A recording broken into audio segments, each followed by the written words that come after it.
I heard a podcaster talking about the difference between regulating rights and infringing on rights. Well, the sad truth is the power to regulate is the power to infringe. So we'll ponder that next on the Constitution Study. There's one thing you have to know wherever you make your stand. Came from a long through line of everyday Americans. Hello there, everyday Americans. Paul Engel here once again with the Constitution Study, where we read and study the Constitution and we teach the rising generation to be free. I am glad you could join me. As always, I'm going to point you to that website, constitutionstudy.com. It's where you find everything I'm working on. It's where you can ask questions. It's where you can buy the book. It's where you can join the Constitution Scholar. There'll be more on that coming up probably early in May. It's available, but I'm still getting some stuff put together. This is a great opportunity. If you're stuck at home and you want to learn about rights and liberty, this is the opportunity to do that. Take advantage of it. If you have questions, ask me on the website. If you have ideas, contact me on the website. Kind of finding a pattern here. The website's a place to find everything that's going on. You will also be able to find the book on Amazon, and I'm working on getting it on Apple iBooks. So hopefully you'll be able to find it there. I hope you're doing okay during this time of forced separation. I hope you're reading and learning and studying and sharing information. This is a great opportunity. Let's not waste it. And hopefully part of that involves the Constitution Study.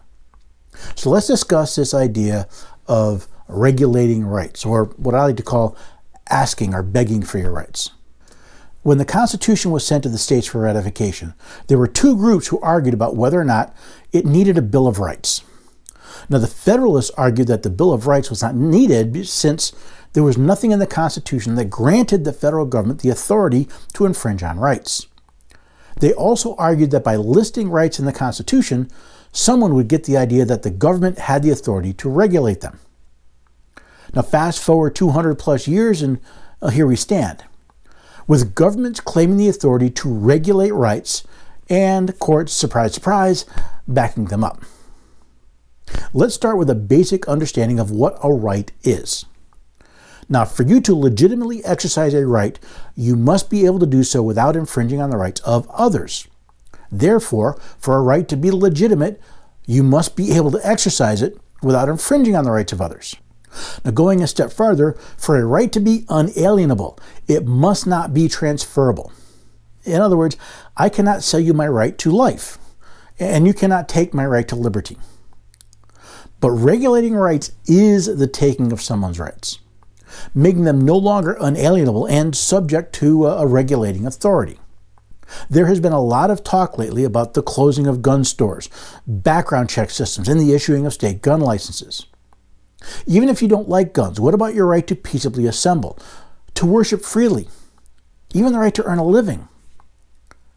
You see, if you have to ask permission to exercise a right, then it's not a right.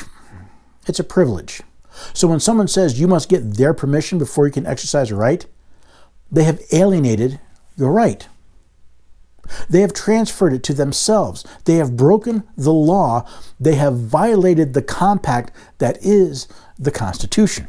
So for all of you out there that have been poo-pooing the idea that requiring a license or a permit is an infringement on rights, that requiring people go through background checks or other hoops, get permission from government is an infringement on their rights, well, take a look around you. Now, if you have to ask the government permission and they're unwilling to give it, your right is denied. Well, therefore, that right isn't unalienable anymore, isn't it? Because the government has taken possession of it. They have taken ownership of it through the regulating authority.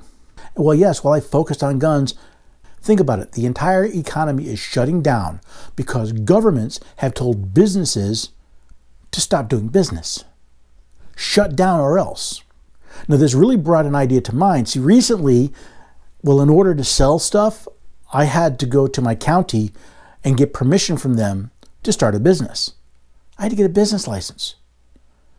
It served no other purpose than the county giving me permission to start a business in exchange for paying them a tax. I don't have a right to start a business, and neither do you. We need permission from the state in order to be able to sell things. We need permission to live our lives. And we are stuck in this system of dependence on government. So when the government decides you must shut down, well, if you don't obey them, they'll take away your license. Whether it's a liquor license, a business license, a license to cut hair, they'll take away your license. They'll take away your right to do business. Now, I've taught, people say, well, we just have to wait a while. Well, we've talked about waiting periods in the past. If justice delayed is justice denied, then a right delayed is a right denied. Now, courts have found that your rights can be regulated if there is a compelling government interest. They even set standards as to how hard the government has to work to prove that they can infringe on your rights. To those judges, I say, read the Declaration of Independence, that to secure these rights, governments are instituted among men deriving their powers from the consent of the governed. The only compelling governmental interest is in protecting your rights. When will we, the people, stand up? When will we stand up to these tyrants in government and reclaim our rights? When will we tell those who take away our right that enough is enough? When will we look at those who are subverting the blessings of liberty that our Constitution was created to secure and tell them no more? As Captain John Parker said, stand your ground, do not fire unless fired upon, but if they mean to have war, let it begin here. Men and women, when are we going to say enough is enough? When are we going to stand our ground? No, we aren't going to fire first. But if they mean to have war, they've proven it.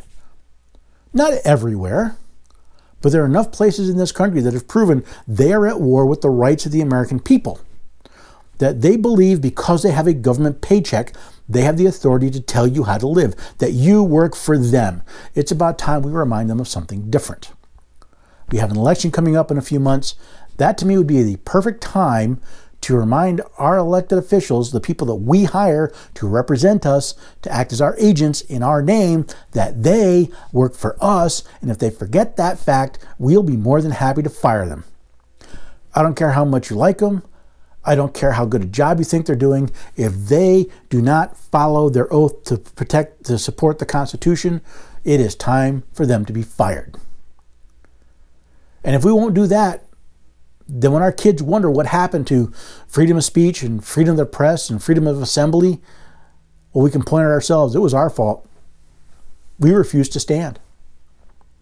We stood by and let governments, people who work for the government, take our rights. And in fact, in many cases, we begged them to take them from us. It'll be our fault.